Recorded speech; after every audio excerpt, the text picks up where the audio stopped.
bem? Estamos aqui fazendo uma atividade, para mim, muito prazerosa. Para nós. Para nós. Vou estar com um amigão aqui de muitos anos. Olha, para vocês terem ideia, eu e Adriano fomos contemporâneos na época que a ANAP foi criada, em 2001. Né? 24 anos. 24 anos. Então, o ano que vem faz 25 anos que... Bodas de quê? Bodas de alguma boa, 25 bodas de prata.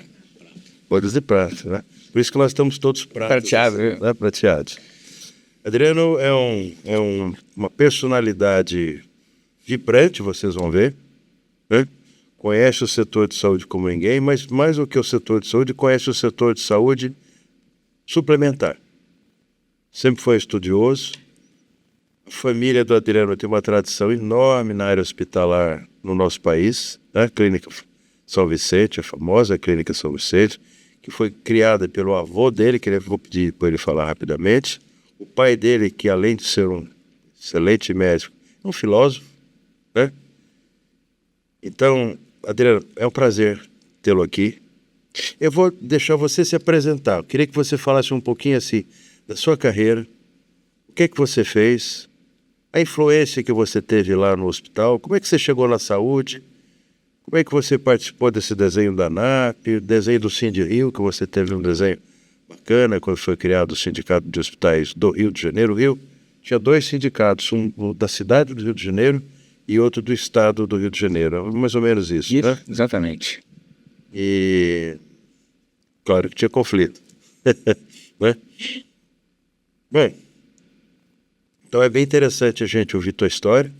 Hoje, Adriano, que já trabalhou na Qualicorp, que já trabalhou em várias empresas, no HCor. Né? Adriano hoje tem uma empresa de consultoria chamada Arquitetos da Saúde. É um nome que poderia ser pretensioso, mas não é. Porque, na realidade, Arquitetos da Saúde é um nome perfeito para você ver que realmente falta arquitetura gerencial, estrutural e organizacional no setor de saúde. Então, Adriano, você que é esse arquiteto, que na realidade eu sei que você não é o famoso grande arquiteto do universo, né? Conta também depois um pouquinho para a gente, por que esse nome, por que é que você teve esse desenho, essa ideia, esse insight. Tá ótimo. Como é que você procura, de alguma forma, cuidar disso? Eu já fiz um monte de perguntas para você poder dar um show aí. Por isso eu comecei a anotar, porque eu não consigo registrar todas elas. Você já dá um show aí para todos nós, todo mundo já fica capturado por você. Obrigado, Balestinho. Prazer estar aqui de novo. Eu venho aqui acho que todo ano, né? Para falar no Sebex, que eu sempre digo, é a fala que eu mais gosto de fazer, é falar para a gente jovem, que está num momento desafiador da vida deles, e trazer um pouco do que eu passei, né? Mas a minha história na área da saúde começa com meu avô, que se formou em medicina. Eu descobri há pouco tempo que ele ia estudar engenharia nos Estados Unidos. Não me pergunta como mas em 1915 ele esteve na Bahia e foi visitar a Faculdade de Medicina da Bahia, que é a primeira do Brasil, e lá se encantou pela medicina. Seu avô é de onde mesmo? Meu avô é paraibano, João Pessoa. O nome de Londres não vem de Londres, vem da Paraíba. É o que eu sei, né? Rinaldo também é paraibano. Olha, João conterrâneo. E hoje eles estão, por um acaso, achando que hoje a Paraíba é o centro do mundo. Eu também acho. Mas aí meu avô, ele teve na Bahia e se encantou pela Faculdade de Medicina da Bahia e foi estudar medicina. Cardiologista. Meu pai se mudou para o Rio de Janeiro, conheceu minha avó, enfim, e ajudou a fundar a Clínica São Vicente. Ele e mais 2 outras pessoas, uma das quais era médico. Era comum que alguns estados, né, no Rio de Janeiro era assim, outros estados também, que os hospitais tivessem nascido como extensão do consultório de alguns médicos, ou de um médico, ou de um grupo de médicos. No Rio de Janeiro, os hospitais surgiram, clínicas, no caso, surgiram muito por conta dessa história, né? Meu pai também cardiologista, mas teve um acidente de percurso que ele teve que interromper a medicina quando eu nasci. Eu sou trigêmeo e minha mãe tinha um filho de 1 ano de idade, meu pai ia estudar fora, fazer um mestrado, fazer algum curso fora, e com 4 filhos recém-nascidos, o projeto de estudar fora naquela altura teve que ser abortado e passou a valer o projeto de como é que eu faço para pagar a conta de 4 filhos, né? Mas sempre trabalhou na área da saúde. Foi aí que ele passou a assumir a gestão do hospital. Ele que transformou, que era até então uma casa de repouso, como eram os hospitais do Brasil, num hospital geral. E eu fui... E onde é que eu entro nisso? Né? Eu não cresci com um pai médico. Né? Não que você precise crescer com um pai médico para ter um estado pela área, mas aquele pai de branco, um BIP. Eu vi isso nos amigos deles. Né? Mas ele foi ser gestor e eu fui... Em algum momento da minha vida, fui estar fora. Quando voltei, eu me pediram uma ajuda para passar um tempo enquanto eu fazia entrevistas. Fui em 1992 para dar uma ajuda no hospital. Você se formou, vem aqui, ajuda a gente e tal. E eu fiquei e me encantei pela área da saúde. Você se formou no quê? Eu me formei em economia, especializado em economia nos Estados Unidos. Voltei em 92 e fui ficando. O diretor que trabalhava lá na época foi muito hábil. Você vem, nos ajuda. E eu comecei a gostar muito da área. E sempre, em algum momento, comecei a me relacionar com o plano de saúde. Sempre enxerguei o plano de saúde como um parceiro. Óbvio que tem operadoras e operadoras, tem aquela que às vezes é o mal necessário e tem aquela com as quais você tenta construir uma relação de confiança. Eu sempre pautei meu trabalho nessa área. Foi talvez a maior ocupação que eu tenha tido na minha vida profissional foi a relação com as operadoras. Aí vem o ano de 1999. Estou fazendo uma linha do tempo, onde o recém-criado Sindicato de Hospitais do Município do Rio de Janeiro, 99, ano de criação da Agência Nacional de Saúde, 98, Lei 9658 de 98, poucos anos antes, Lei do Código de Defesa do Consumidor. Então, o setor de saúde tendo alguns marcos importantes. E eu fui numa reunião representando o hospital, disseram: a gente precisa de uma pessoa jovem para assumir a entidade e que saiba se relacionar com o plano de saúde. Eles foram loucos de me convidar, eu fui louco de aceitar. Eu tinha 29 anos de idade e foi talvez uma das melhores experiências que eu tive. Tive apoio, obviamente, no momento em que o setor começava a passar por algumas transformações importantes. E, ao fazer uma palestra, ser convidado por um hospital que nos juntou lá em Brasília, o Hospital Anchieta, eu fui trazer um depoimento, não do hospital para o qual eu trabalhava, mas do sindicato. Eu levei, na época, o ranking de plano de saúde, criou o Sintão ali, decidiu. Se verificou a falta de integração, de espírito associativo, de união, de representação do setor, e nós juntos estávamos lá quando se criou a ANAP, levantamos a mão. Quem quer participar da primeira diretoria? Eu levantei a mão para participar. E foi assim que a gente se conheceu. E depois eu fiz uma outra loucura entre aspas, foi uma medida, um desafio nosso, foi me candidatar. Eu já estava no mundo da representação setorial, que era me candidatar a deputado federal em 2006. Não me elegi, foi uma das melhores experiências, eu diria, humanas de vida que eu tive, né, para conhecer o meu estado, conhecer como funciona, me assustar com muito do que eu vi. E quando eu saí, não eleito ali, eu falei, porque eu quero trabalhar numa outra área, e aí me tornei sócio de uma corretora. Essa corretora foi comprada pela Qualicorp 2 anos depois, e aí foi que eu fui trabalhar na Qualicorp. E depois eu queria voltar para casa, Rio de Janeiro, meus filhos crescendo. Eu falo isso muito no Sebex. Eu não estava vendo meus filhos crescerem. E isso, para mim, era muito desafiador. E aí eu tinha tomado a decisão de voltar para casa e recebi um convite do Hospital do Coração. E naquele momento eu negociei que eu ficaria de terça a quinta. Estou falando de 2012. E aí foi possível ficar 2 dias longe de casa. Fui para o Hospital do Coração, fiquei lá. Depois voltei para a Qualicorp. E depois eu decidi dar uma pausa na minha vida. Eu tinha 48 anos de idade. Eu falei, preciso dar uma pausa. Eu estava repensando uma série de questões pessoais e profissionais. Eu decidi sair da Qualicorp, fiz um período sabático, não chegou a ser um ano, e falei, eu quero montar uma empresa que ajude, porque eu tinha tido essa experiência na Qualicorp, na minha última passagem, ajude quem paga a conta do plano de saúde a se empoderar. Daí que surgiu o Arquitetos da Saúde. Por que do nome? Não tem ciência nenhuma, né? O nome surgiu no almoço, onde meu sócio estava dizendo, né, para mim que ele fazia uma obra em casa. Ele não gosta muito que eu conte essa história, que tira um pouco do romantismo do nome, mas eu acho que vale pela intuição que a gente teve ali no momento. Ele dizia, a gente tem que ser como um arquiteto, né? A gente vai realizar projetos de acordo com um sonho, mas também com orçamento. Eu falei, acho que você acabou de dar o nome da nossa empresa, Arquitetos da Saúde. Foi assim que surgiu o nome da empresa. E o que a gente procura fazer? O que o arquiteto faz? Projetos, né, de acordo com realizações, dentro de um orçamento possível, né? E foi o que a gente procurou fazer, até porque a área da saúde é muito complexa, né? E a forma do contratante se relacionar com o mercado é distinta de caso. em cada um dos casos. E a gente tinha tido case bem interessante quando trabalhávamos na Qualicorp. Ele era meu braço direito. Falei, vamos continuar fazendo o que a gente fazia, só que agora sendo um pouco mais dono do nosso tempo. Tinha uma motivação pessoal. Foi daí que surgiu a Arquitetos da Saúde.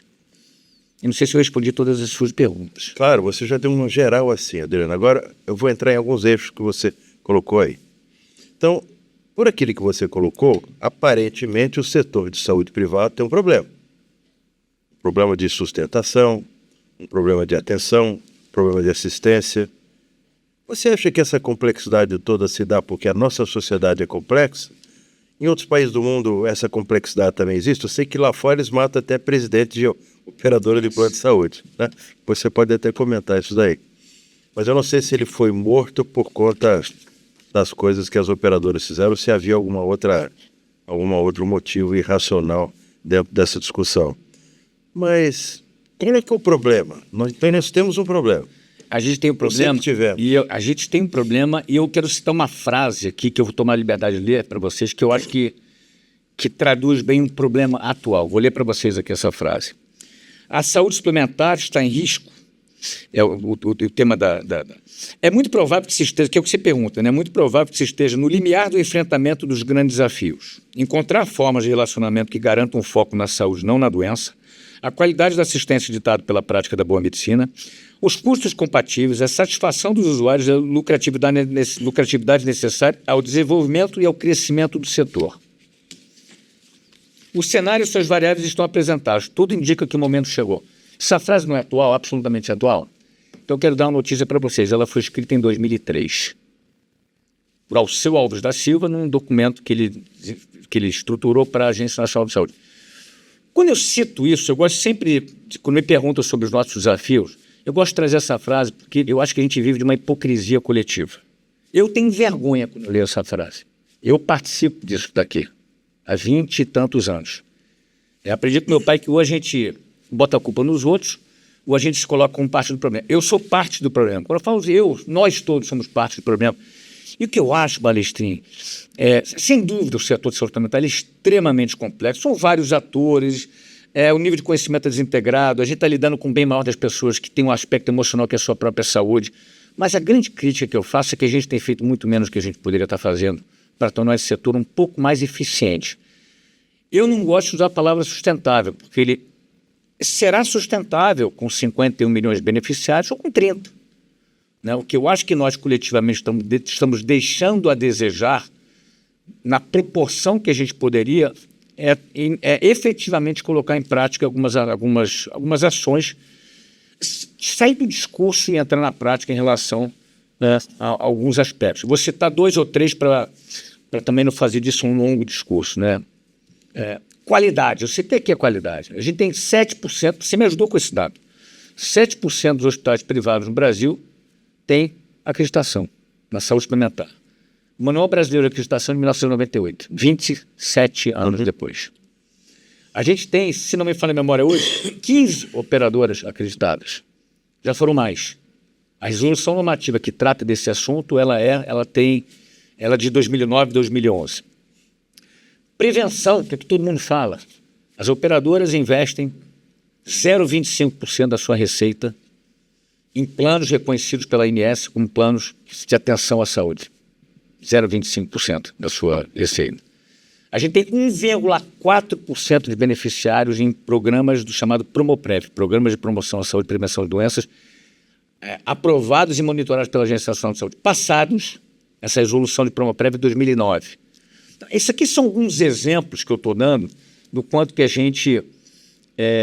quanto que o problema existe, ele é real, ele é complexo, mas a gente tem muito pouco endereçado esses temas mais estruturantes que a gente conhece, mas a gente tem preferido olhar para o umbigo, e com isso a gente tem a vergonhosa resposta à sociedade brasileira de que em 10 anos o setor cresceu 0,9%. Em 10 anos. Plano de saúde é um produto, objeto, nome que a gente de desejo de uma parcela da sociedade brasileira. Menos de 1% a gente cresceu. Eu olho isso como um tanto que a gente tem que parar e refletir muito e no mínimo, das nossas atitudes, né? Na base. Enfim, não é simples, mas eu gosto de deixar essa reflexão pedagógica para falar um pouco. Ô, Adriano, eu vou aqui fazer duas afirmações. Eu queria que você as rebatesse. Né? Em primeiro lugar, eu vejo que o grande problema que nós temos no nosso país, além desse todo que você citou, eu já vou me referir a eles depois, é a questão econômica. O Brasil é um país do famoso voo de galinha mesmo. Né? Às vezes está indo bem, às vezes está indo mal, às vezes você tem lá a figura Cristo Redentor vai voar, de repente ele está mergulhando, aí nós temos governos que se confrontam uns aos outros, ou seja, nós não temos um equilíbrio econômico-financeiro no país, consequentemente que aponte para o futuro. Então, me parece que uma das questões pelas quais os planos de saúde não crescem, ou crescem muito pouco, tem a ver com tudo aquilo que tem no nosso país. Acho que seguro de carro também cresce ou cresce pouco, escolas crescem ou crescem pouco, o mercado financeiro cresce ou cresce pouco, e aí vai, o mercado automobilístico cresce, mas cresce pouco. Então me parece que isso é uma condicionante mais econômica do que, eventualmente, uma externa, né? Do que propriamente dito alguma coisa que tem a ver com as operadoras de produção. Agora, por outro lado, eu vou fazer uma outra afirmação. Eu, depois de tantos anos, né, Adriana, a gente já falou que 25 anos que a gente está nessa jornada, quando a gente estava na ANAP, a gente fazia com que as instituições tinham que ter certificação ou acreditação para poder entrar na ANAP. Primeiro ONA 1, ONA 2, ONA 3, ou uma das internacionais. Depois a gente viu que a gente fazia processos de qualidade, ia atrás do ITIL, trazia, colocava, e assim. Hoje eu quase, porque ainda não estou completamente vencido, né? Estou achando que ou você obriga as instituições a terem projeto de qualidade para que elas devolvam qualidade para a sociedade, ou não vai adiantar. E eu te digo até porque, pelo início da minha frase, quando nós estávamos na ANAP, quem queria entrar na ANAP tinha que ter acreditação. Ora, então era compulsório. Então, me parece que o cidadão, o empresário, o gestor, ele só faz as coisas quando ele é obrigado, infelizmente. Então, se nós não tivermos um estímulo forte, não vou nem falar, que transforme de alguma forma em obrigatório as instituições a terem certificação. Por exemplo, mesmo que sejam estímulos secundários, as operadoras poderiam muito bem, elas, exigirem que seus prestadores de saúde tivessem acreditações, porque só elas têm a ganhar com isso, né? A longo prazo. E assim sucessivamente. E eu começo a perceber que nada disso acontece em nenhum dos nossos rincões. E o que a gente tem é uma luta mesmo de sobrevivência, mas é uma luta de sobrevivência pré-histórica, onde o dinossauro maior vai comer o dinossauro menor, entendeu? O Trypanossaurus regis, ou qualquer coisa que valha, ele vai aparecer de uma hora para outra e vai conquistar tudo na base da discussão legislativa, muitas vezes, na base da nomeação de diretores seus dentro de uma agência nacional de saúde suplementar. Ou seja, nós vamos ter o setor, e me parece que o setor ele é dominado, de um lado. Por outro lado, eu percebo uma certa fragilidade, desculpa que eu estou me estendendo aqui, você vai até o final, uma fragilidade do nosso Ministério da Saúde. Nós estamos há 2 anos com o Ministério da Saúde que não abriu a boca em nenhum momento para falar sobre saúde privada. Como se a saúde privada não fizesse parte do SUS. Como se a saúde privada, de alguma forma, fosse um problema dos outros. Então, parece que colocando tudo isso dentro de uma panela, está acontecendo tudo isso que você falou. Agora vamos lá, já te provoquei. Vamos lá. Eu anotei de novo aqui. Sem dúvida, Balestrin, tem uma correlação entre emprego, PIB e número de beneficiários. Essa correlação em relação específica emprego vem diminuindo. Até porque você tem havido um crescimento expressivo nos últimos anos de pequenas e médias empresas que não estão capturadas no cálculo de emprego. Mas eu gosto de fazer essa provocação porque a gente sabe que poderia estar adotando medidas estruturantes. Eu citei aqui algumas delas, e a gente não as adota, eu tenho certeza que elas poderiam estar contribuindo para a gente estar no cenário melhor do que a gente está, talvez não no ideal, independente da questão econômica.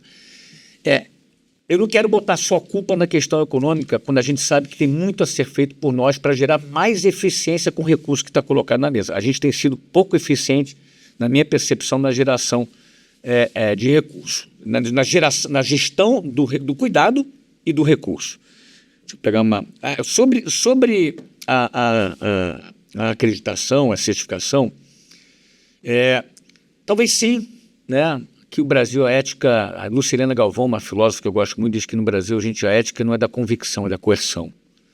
Né? Você precisa ter pena... Para que as pessoas ajam de maneira correta, muitas vezes elas precisam sentir que existe possibilidade de serem penalizadas. Né? Adorei essa mulher. Ela é fantástica. Então, a ética, você está me fazendo lembrar da ética da coerção. A gente precisa obrigar as instituições a terem um compromisso com a qualidade. Esta é a grande reflexão.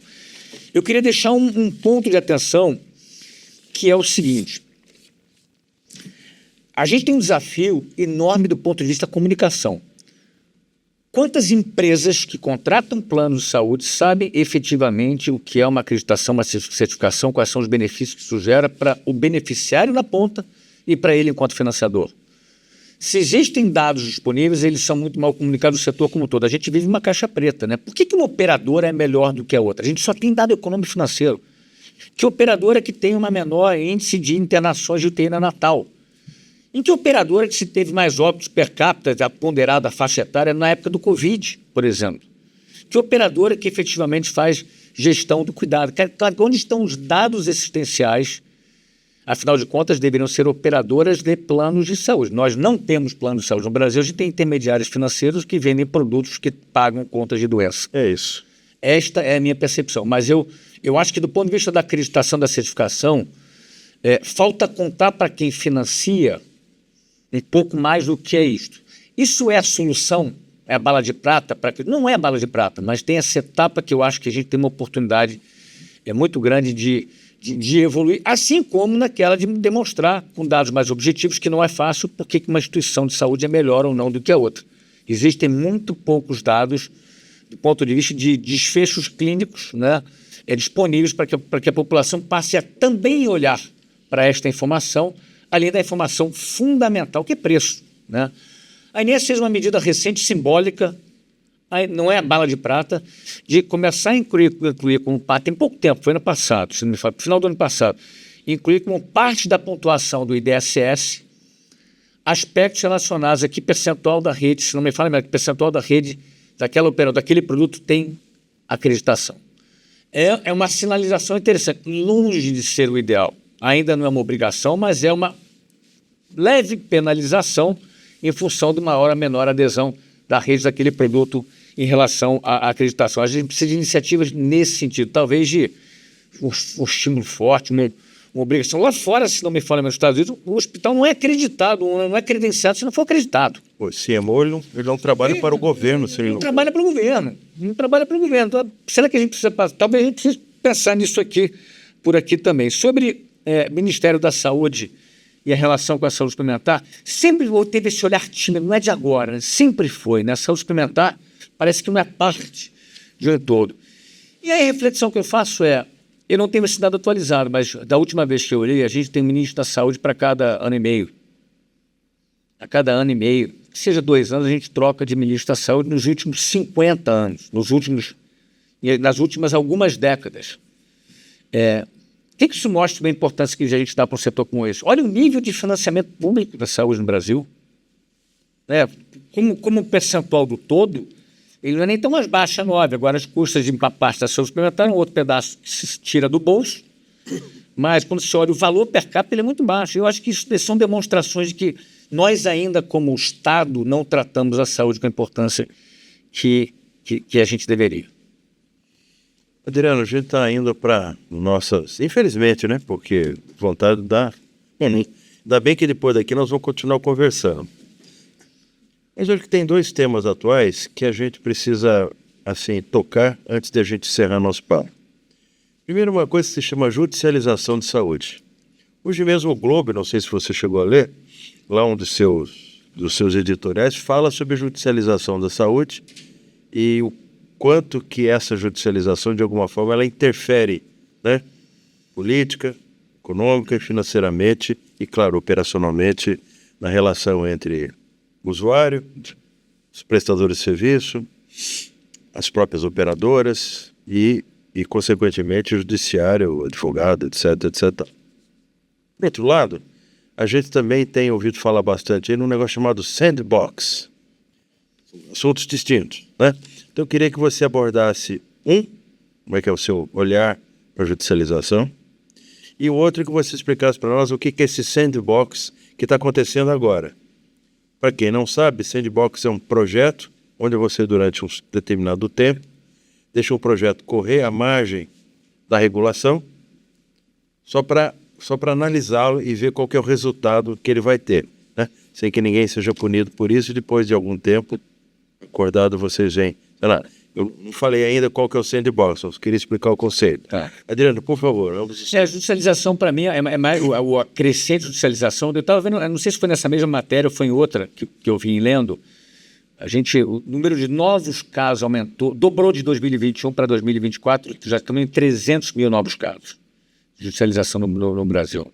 E uma das críticas que se fazia era que a mudança no rol, deixando de ser um rol taxativo, como eu defendo que fosse, né?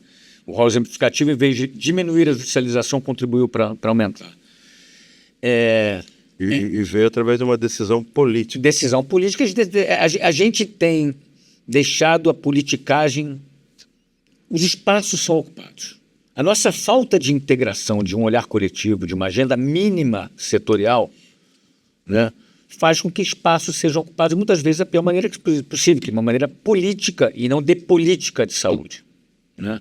Qual é a agenda estratégica da saúde suplementar? Ela não existe agenda estratégica da saúde suplementar. Adriano, você é sonhador, isso é uma utopia. As utopias têm um papel, mostrar o norte. Qual é o nosso norte coletivo? Não está dado. Não é falado, não se sabe, né?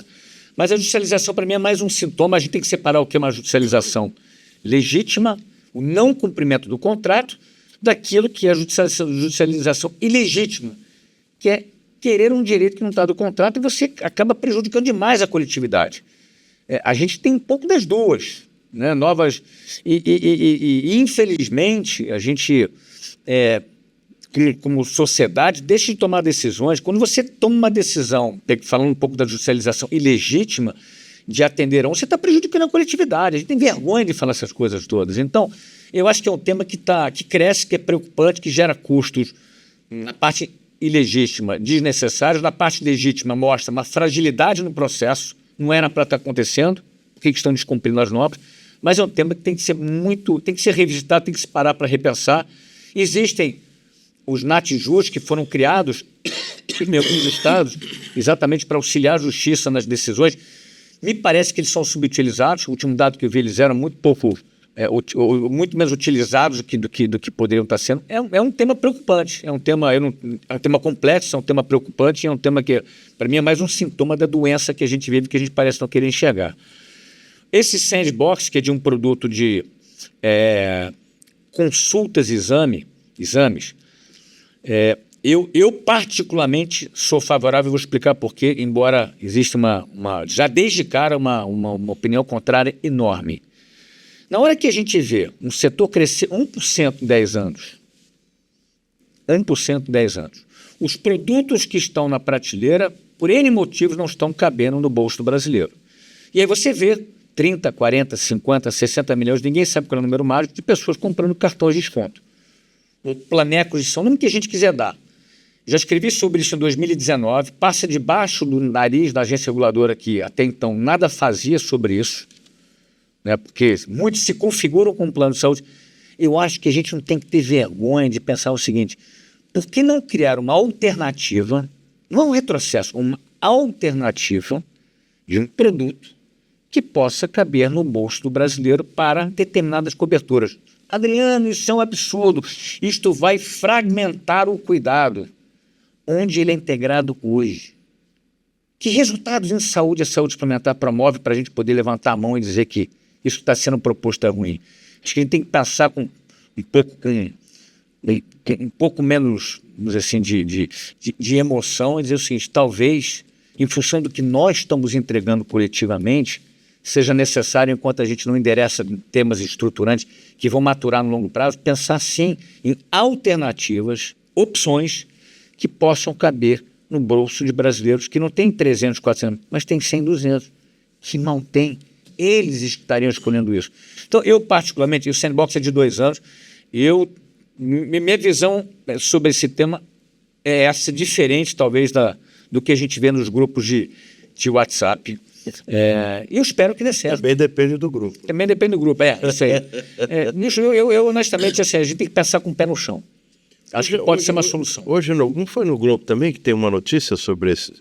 Também. Que chama Plano de Saúde Sonrisal e... Sonrisal, melhoral e som e copo d'água. Aí vem a chacota, vem... Piauí. Ah, foi na Piauí. O que foi no Plano de Saúde? E um copo d'água. Melhorar um copo d'água. Aí vem esse tipo de... Não é... Plano de consulta não é solução da saúde suplementar, pelo amor de Deus, está longe de ser, não é uma solução estruturante, mas é uma solução pontual para gerar acesso parcial, enquanto nós coletivamente não damos conta de endereçar medidas estruturantes que talvez pudessem fazer com que os planos que aí estão coubessem no bolso dos brasileiros e das empresas. Muito bom. Adriano, quer se despedir desse povão aqui? O pessoal que está aqui com a gente e aqueles que de alguma forma... Não, prazer. O tempo voa, né? Passa muito rápido. Para mim é sempre muito bom estar contigo, parece ser ótimo a gente voltar a conversar e ver o trabalho que vocês estão desenvolvendo aqui, que não para, né? De profissionalização das instituições representativas de classe, que tem um papel fundamental nas transformações da saúde suplementar do Brasil. Não tenho dúvida nenhuma disso e dizer que foi um prazer estar aqui com você, debatendo algumas ideias, e me chame sempre que você quiser. Bora? Falou. Obrigado. Obrigado. Show.